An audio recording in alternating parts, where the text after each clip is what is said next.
Mission number 6 Ninja. এই মিশনটা complete করার জন্য তোমাদের একটা নিরিবিলি জায়গায় ল্যান্ডিং করতে হবে এবং জোন না আসা পর্যন্ত সার্ভাইভ করতে হবে। বেশি ভালো হয় যেখানে উঁচু জায়গা আছে, যেমন বিমা শক্তির টাওয়ার আছে, এইরকম উঁচু যেখানে জায়গা আছে সেই উঁচু জায়গায় ল্যান্ডিং করো এবং সেখানে বসে থাকো জোন যতক্ষণ না আসে। তোমাকে ছাড়িয়ে যখন জোন চলে যাবে তখন তুমি ওইখান থেকে নেমে নিরিবিলি ফাইট করে বেড়াতে পারো, কোনো সমস্যা নেই, তোমার মিশনটা কমপ্লিট হয়ে যাবে। আচ্ছা, যেখানে তুমি অবস্থান করতেছো সেখান থেকেও তুমি ফাইট নিতে পারবা, কোনো সমস্যা নেই, তবে একটাই শর্ত, সেটা হচ্ছে জোন আসা পর্যন্ত তোমাকে সেখানে থাকতে হবে। এই মিশনটা যদি তুমি ক্লাসিকেও পূরণ করো তাহলেও কিন্তু হবে, যেহেতু সার্ভাইভের একটা বিষয় রয়েছে এবং সেকেন্ড জোন পর্যন্ত অন্তত সার্ভাইভ করতে হবে, সেহেতু আমি তোমাদেরকে সাজেস্ট করবো এই মিশনটা তোমরা বিআর র্যাঙ্কেই অ্যাপ্লাই করো, যাতে তোমাদের র্যাঙ্কটাও প্লাস হয়ে যায় এবং এই মিশনটাও কমপ্লিট হয়ে যায়। মিশন নাম্বার 7 বেস্ট পাল। এই মিশনটা কমপ্লিট করার জন্য অ্যাসিস্ট অথবা তোমার টিমমেটকে হেল্প করতে হবে। সেটা কিভাবে করবে? তোমার টিমমেট কোন এনিমির সাথে ফাইট নিতে যেয়ে ডাউন হয়ে গেছে, তুমি এখন ওই এনিমিকে মেরে যদি তোমার টিমমেটকে রিভাইভ করে দাও তাহলে কিন্তু তোমার এই মিশনটা কমপ্লিট হয়ে যাবে। Mission number 8 gorilla. এই মিশনটা তোমরা নরমাল ক্লাসিক খেলেও করতে পারো এবং বিআর র্যাঙ্ক খেলেও করতে পারো। এই মিশনটা কমপ্লিট করার জন্য তোমাদের ম্যাপের বিভিন্ন জায়গায় ঘুরে বেড়াতে হবে এবং বিভিন্ন জায়গা থেকে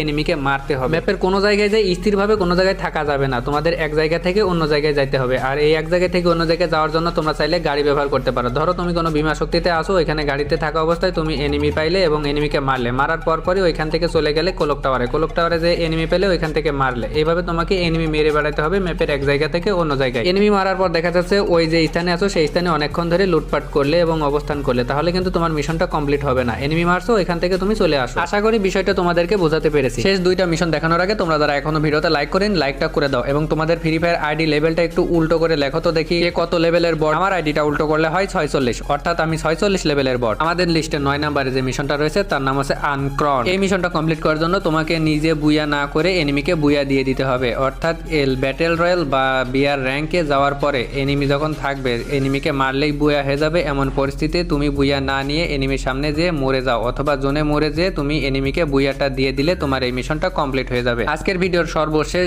যে মিশনটা তোমাদেরকে দেখাবো তার নাম হচ্ছে ডোমিনেটর। এই ক্ষেত্রে তোমাকে বুয়া নিতে হবে একা, অর্থাৎ লাস্ট যে এনিমি থাকবে তাকে মেরে তুমি যদি বুয়া নিতে পারো তাহলে তোমার এই মিশনটা কমপ্লিট হয়ে যাবে। ধরো ওতে বা স্কোয়াডে তুমি ক্লাসিক অথবা র্যাঙ্ক ম্যাচ খেলতে গেছো আর তুমি সর্বশেষ বেঁচে আসো এবং বুয়া নিতে পেরেছো, তাহলে তোমার এই মিশনটা কমপ্লিট হয়ে যাবে। গত যে মিশনটার কথা বলেছিলাম সেখানে তোমার এনিমিকে বুয়াটা দিয়ে দেওয়া লেগেছিল, বাট এখানে তোমার নিজেকে বুয়া নিতে হবে, তাহলেই এই মিশনটা কমপ্লিট হবে। তোমার টিমমেট যদি বেঁচে থাকে তাহলেও কোনো সমস্যা নেই, কিন্তু তোমাকে সর্বশেষ এনিমিকে মেরে বুয়া নিতে হবে, তাহলে মিশনটা কমপ্লিট হবে, না হলে কিন্তু হবে না। আশা করি বিষয়টা তোমাদের বোঝাতে পেরেছি। ভিডিওটা যদি ভালো লেগে থাকে অবশ্যই একটা লাইক করে কমেন্ট করে জানাবা যে আসলে কেমন লেগেছে। তোমার যে বন্ধুর এখনো এই মিশনটা কমপ্লিট করে ইমোটটা নিতে পারেনি তার কাছে ভিডিওটা একটু শেয়ার করে দিও। তো এই ছিল আজকের ভিডিও, দেখা হবে নেক্সট কোনো ভিডিওতে। সেই পর্যন্ত সবাই সুস্থ থাকো, ভালো থাকো, আর এখনো যদি আমার ইউটিউব চ্যানেলটা সাবস্ক্রাইব করে না থাকো অবশ্যই সাবস্ক্রাইব করে ইটস কেজি বয় ফ্যামিলির সদস্য